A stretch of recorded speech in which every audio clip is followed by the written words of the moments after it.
All right, Pega vlog time, people. So, what am I vaping today? Not important. Let's move on. Regarding the Cellu Cotton stuff, okay? So, it's been fun. You know, you guys have mailed me all sorts of the self-addressed stamped envelopes, and I have mailed back, you know, all of your samples. We're going to be closing it up soon because I said that I was going to run it until the end of July, and, you know, that's approaching. For the rest of you stragglers out there whose envelopes are still in the mail or whatnot, don't worry about it. I'll still take care of you guys, you know what I mean, for like another week or so. So don't worry about that. A couple of you out there still owe me videos. You know who I'm talking about: Doug, Abby, Josh, Walter, John. Anyways, yeah. So hurry up and if you guys can submit those, then like you know I can string them all together so that like we have that whole family activity thing going on. Okay. So yeah, that's that with the Cellucon. The next thing is that got a lot of requests about the vape shopping thing. Okay. Yeah. I will do my best to bring back the vape shopping thing. Okay. I was you know, very humbled and very moved by a lot of you guys who are all like, you know, don't worry about the coupons, Peg. We don't really need that. We just really, you know, enjoy going shopping together. I want to see, you know, the new stuff out there. What do you think about it? And what's good, what's bad, you know, between, you know, things that I recommend as a buy and things that I would just, you know, tear them a new one, right? So, yeah. Definitely, I feel a lot of love for that one. Thank you guys very much. So once I get the website that I said that I would do up and rolling, right, so I have less stuff on my plate, then we will try to bring back vape shopping, okay? Maybe I'll even sneak in a vape shopping episode in between my work because I just, you know, just too many items have gone by and I see some stuff that is like a must pick up, then, you know, I'll definitely inform you guys on that, all right? Regarding like, you know, all the letters and fan mail from the Selling Cotton stuff, I appreciate that very much. You know, I mean, I was very touched by a lot of the letters that you guys sent in. I read each and every single one of them. Don't think I've forgotten anyone. To all the ladies out there, excellent penmanship. To the guys out there, not so much, but I was able to figure it out. Thank you. So thank you, all of you. So let's get a couple of things that I'm torn on and some rants out of the way because, you know, vlog time is when I speak directly to you guys, my thoughts and my feelings on different things, okay? First of all, I know a lot of you are waiting on more classes because, you know, the PEG channel is where you come for like the knowledge stuff. But I'm a little torn between that right now because I'm doing the website, and the website is going to have like a lot of, you know, open source free knowledge on it, right? So I'm a little compelled to do it in both places. You see what I'm saying? Because once I get that website up and rolling with all the classes from 101 to 404, things will be formal, things will be organized. There's not going to be any thumbs up, thumbs down, or comments or anything like that. It's just going to be straight, you know, education for everyone. You see what I'm saying? As opposed to, you know, when I do a class over here is like, you know, just a little jerking around and well, little jokes here and there. It's not as concise. It's not as to the point. You know what I mean? And I kind of want to get the website thing up and rolling so we don't have to worry about that as much. And anybody new who is joining us can just quickly hop over there and then get up to speed and then come back to join the fun with the rest of the family. You see what I'm saying? So yeah, regarding classes and whatnot, I might still do like, you know, a little quick tips and tricks and stuff like that I'll put out there, you know, on this channel. But as far as all the hardcore education stuff, I'm really trying to compile it in a you know, very digestible, you know, organized manner for the website. Okay, so bear with me on that, and then once that's up and rolling, I mean, you know, you guys are going to have an excellent playground to hang out at. Next things, you guys have probably caught on to the idea that, like, you know, many of my videos are ending with the catchphrase of you know, question everything and to do your homework, right?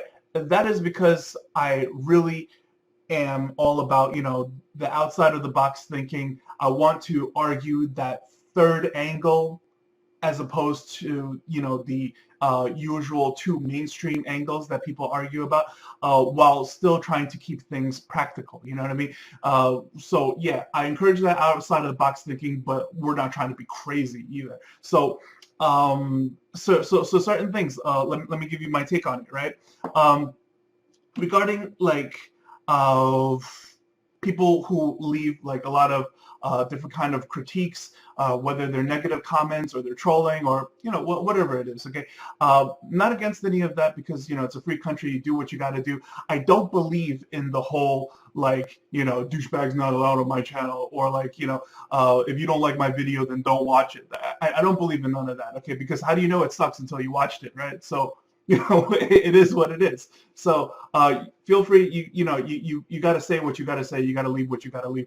But what I did notice, right, is that like I did do a video a little way back regarding the Kaiser tank, right? And the Kaiser tank was kind of sort of close in design to another tank, and then some of the fanboys of that company, I'm not really going to go into too much detail about it, was more or less coming over here and just like destroying the messenger, as opposed to real activism and advocacy for like if you're against clones or something like that. So basically what they did is that like they left me a couple of nasty comments and a couple of thumbs down or whatever, as opposed to writing to the actual company that clones the stuff. Like I'm not the cloner, I'm just the reviewer. I'm not a modder. You know what I mean? But you guys already know that, yet you're gonna attack the messenger anyways. It's kind of silly. You know what I mean? So it also got me to thinking, like people who go onto Grimm's page, people who go onto Rip's page, and without fail, watch every single video vigilantly, and leave like all these troll and nasty comments at the bottom that just ends up getting lost in like a sea of other comments. You know what I mean? And for the next person, it's like, who are you really leaving these comments for? For the next people to come over and watch a video. Like if I was to go and watch a video and then afterwards I would have to go and read all the comments, rather exhausting, like, wouldn't you say? You would at best like get like a handful of people who read your comments or whatever, depending on how much traffic that video initially gets anyways. And I just don't see like the purpose of it, like the energy that you put into it versus like what you get back out of it is really not worth it. You know what I mean? Because that is exactly where I came from. That light, that energy, that dark area or whatever is exactly where I came from. A while back, right? No point into naming some names, because many of you who are my early subscribers already know who I would be talking about. I disagreed with many different reviewers, left comments of my own. Nothing nasty or anything like that, but I mean, I had my critiques, I had my thoughts, I had my disagreements with different kinds of videos of what I saw out there. And at the end of the day, I decided to start my own channel, right? Because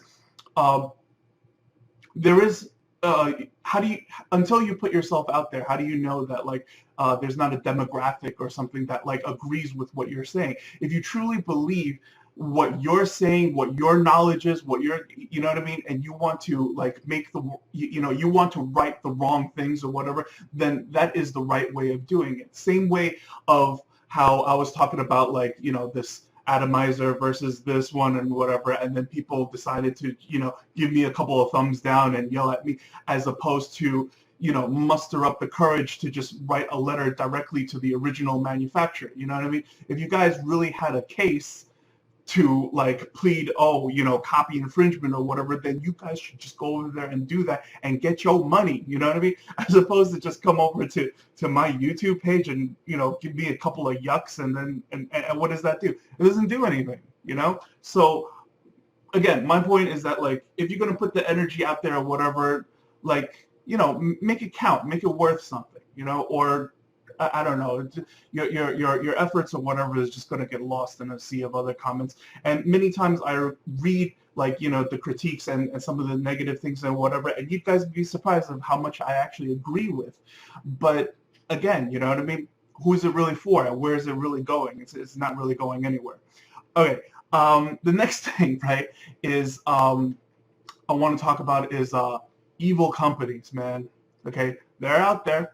All right, and I'm not talking about like the guys that I shamed worth on eBay, where they were just like marking stuff up like 2 or 3 times higher than like regular suggested retail prices. That, I mean, true, that is disgusting. When the retail price is $7 and you sell it for $20, you mark it up 3 times what the retail is. That's gross. Okay, and they were taking advantage of basically our fellow vapors, right? Because for the most part, we all got into this thing to like, it's a community, tight knit. We help each other. We all know that like, we all suffered from an addiction and whatever. There's some kind of a bond there, right? And then, you take advantage of that with like some certain, I don't know. It's just me, but I find it disgusting. Okay. So one thing that I want to put out there that like I find disgusting is the whole competition thing. Okay, I'm not against the competition. I'm not against being competitive. I'm against the whole company going that competition route to try to make a buck. You know what I mean? It's just like, there's some company who released a certain mod that they want to go with like, the first competition mod ever. Okay, it's nonsense. It's so gimmicky. It's so comical in so many ways. And I'll tell you why, all right? When you buy this mod, all right, let's put it this way, easier way of absorbing the information, okay? Let's say we were competitive in like race cars, okay? So what are we going to do? We're going to do a lot of heavy engine modifications, right? We're gonna have our mechanics. We're gonna put our heads together. What are we gonna do? How are we gonna run this thing? We're gonna, not use gasoline. We're gonna use ethanol, and then we're gonna use we're gonna put rocket fuel in this thing, and then we're gonna bore it out. And it's gonna be huge, and it's gonna be a stroker build. Right? There's like all this talk, all this lingo, all this work and thought and engineering like put into it, right? I'm not going to go out and buy some mass production item that everybody else can get their hands on, because once I go into the competition, I have no advantage. I have no competitive advantage whatsoever. I'm definitely going to, do something homemade that gives me that competitive edge over other people's rigs, so that like when everybody shows up to that, science fair, right? Like we all have, different, like, I have proton guns, I have plasma beams, like everybody's got something different to bring to the table. And that's what makes that competition, huge. A year ago, P. Visardo was at a convention. Okay, Phil, if you're watching, shout out to Phil. He was, he met this guy who brought a rig with him called the Big Ugly. Okay, and what it was a computer power supply. So there's hundreds of watts in this thing, because like your average power supply is anywhere between like 450 to like 1,000 watts, 1,200 watts, depending if you have like a gaming system or something. But so even Phil took a hit off of this thing, for science, and right, huge clouds, huge clouds. All right. And when he interviewed him, he said, like, well, why did you create this thing? And the guy was just very simple and humble about it. It was just like, I like fogging up my room. and that was that. This guy wasn't even in like the whole competition thing. But the point is that like he had a goal and he wanted to achieve it, and he wanted to push in a certain direction. You know what I mean? Really pioneer some footsteps. So he's not going to go out and then like, buy this competition piece or whatever that's messing with. No, he's going to resort to like other methods of powering something. We're not going to just go ahead and then like squeeze the 18650 to death, because that's what you're doing when you're buying like these silly mods or whatever, because in the sense of competition. If you're buying like mods because they're pretty, they're nice, you're vaping responsibly, you're vaping casually, right? That's one thing, right? We're just enjoying what we have. That's something else. But when you're out there for that muscle cloud or whatever, right? You're not cloud chasing when you're using like one of these mods or whatever. All you're really doing is stressing a poor little 18650 battery to its maximum. You know what I mean? It's made hotter. The button and everything is all designed so that like when it gets hot, you'll still be able to hold down that button for longer, as opposed to another mod. You could, that battery is heating up for a reason. That battery is heating up to tell you stop, you know, and instead of like, you know, a while back there was a joke, Jerry Seinfeld joke, right?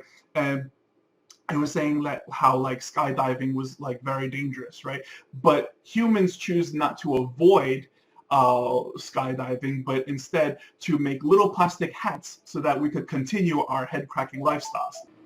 Anyway, so I'm all for like, you know, opportunity, right? That like, you know, you see like a chance, you know, capitalism, et cetera, right? That like, you know, you could start a business or something. But the way they went about this, right, was just all wrong, you know, because people who are like competing in like these cloud competitions and stuff like that, they've already been moved on to 100 amp, you know, cutoffs, 60 amp cutoffs, like, you know, dual parallel setups of you know, 18650s, the dual parallel setups of 26650s for the sake of, you know, those high amperages, right? So in order for them to come out with like, you know, another tube just to support that single battery, that I don't know. In my opinion, like karma got them. You know what I mean?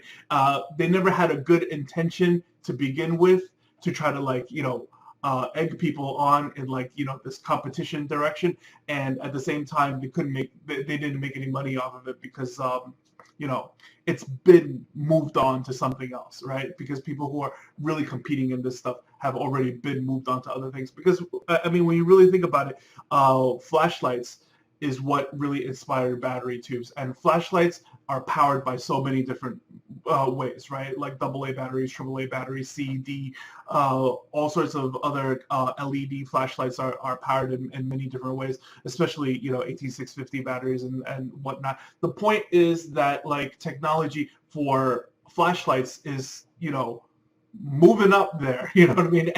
And we're still stuck in the 18650 world. No, you know, it's not right, and people are already past that. So last thing that I wanted to point out, right, is that like sometimes some of you guys might disagree with the way that I have to initiate a topic, right? And in my opinion, sometimes there's no other way around it for me. Okay, let me give you a quick example of that. As new stuff comes out, how do you learn about it? How do I learn about it? I learned about it the same way you learned about it. You know, I watch other people, read some magazines, read some articles and stuff like that. We all learn things the same way because that's, you know, the media that's out there. So what happens is that like once I start catching something that like doesn't make any sense or it seems kind of off to me, I'll do my research somewhere else and then I'll come back. And then, you know, in order for me to bring up the topic of how I arrived at all this, it's just got to be that way. Okay, like for instance, without naming any names, right? Have you been watching that, like a lot of reviews on like different kinds of PVs that go up to like, you know, 35 watts and 50 watts and 100 watts, and they're like, oh yowza, 35, 50, 100 watts, and you know, getting all crazy about that. But at the same time, it's like if you watch the vape that they're blowing out of their mouths, it's not too much different than like, you know, other mechanical stuff back then when like, you know, copper mods came out and whatnot. It's still more or less the same thing. Yet at the same time, they're making like such a huge deal about like, oh look, 35 watts, oh 50 watts. But at the same time, it's like you guys are looking at the PVs wrong. You know what I mean? That's not the way you look at this stuff. Last time I did a video about like the DNA 30 mods, right? And we talked about like the variable voltage and wattage. And what happens is that voltage and wattage kind of go hand in hand with each other, right? And whatever your mod can crank up to in terms of wattage, it also has a maximum voltage output. Okay, so what does this mean, right? It means that like, I'm just going to throw out some random numbers, okay? It doesn't exactly make sense because I don't want to pull up the Ohm's law calculator, but you'll get the gist of it, right? For instance, let's say this model of PV, right, can crank up to like 100 watts. Okay. However, it has to be all the way down to a 0.2 coil in order to pump 100 watts in there because of the voltage cutoff.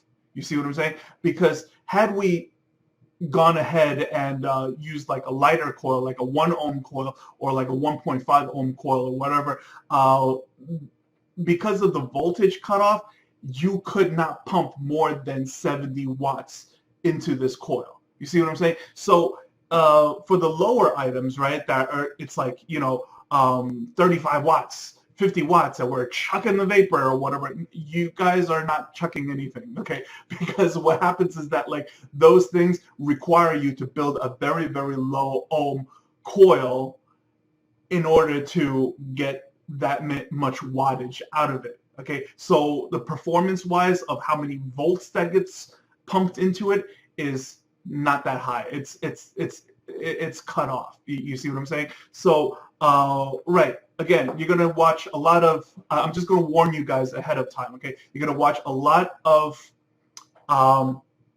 reviews of different kind of PVs of like, the China SX chips and things like that. There's nothing wrong with those chips. They're great chips. The products, everything is correct. The reviewers who are reviewing it, they're looking at it wrong. Don't go all bananas because look, I could crank this thing up to 100 watts. 100 watts doesn't mean anything if you're forced to slap in a very, very heavy retarded coil. And I don't mean retarded in a stupid way. I mean it like it ignites very slowly. It's slowed, So it's like saying let's put 300 horsepower into like a 4,000 pound car. You see what I'm saying? And then you and me on the side, we're all like, yeah, there's 300 horses in the thing, but the thing weighs like a tank. So is it really fast? No, it's not really fast. As opposed to 160 horses in this like less than 2,000 pound car, that thing is going to go really fast. You'd be surprised like what the difference is going to be because of the weight to the power distribution. So again, all that new stuff that's coming out, 35 watts, 50 watts or whatever, got to pay a lot more attention to the coil that's in it versus the voltage cutoff that's allowed on it. Don't just stare at the number of watts and just be like, oh, that's a lot of watts, because a ton of horsepower inside of a tank doesn't mean anything. If anything, it needs that much horsepower just to, run the race. So yeah, that's it for, my rants and, my thoughts of different, items that's coming out. So Honorable Juice mentioned Boardwalk Vapors, guys. There's not much to say about these things other than like if you go over to the website, check out the flavors that they have. All the flavors make a lot of sense. I tried this myself and really tasty stuff. Okay, we're not going to go into too much detail about it, but definitely something I recommend. What else? Oh, winner. Every single vlog we're going to do somebody old, somebody new, somebody old, somebody new. So the winner for this month's is R Rhodes 27. Okay, so R Rhodes 27. Leave me a message if you don't know how you go to the channel, and then you go to the about, and then you just send the message over there. You have won a Fogger V4, the iVelgo version. I have signed the back and pre-built everything by me, so it's ready to be juiced up and used right away. Okay, so until next time, guys, question everything, do your homeworks, and take care of each other.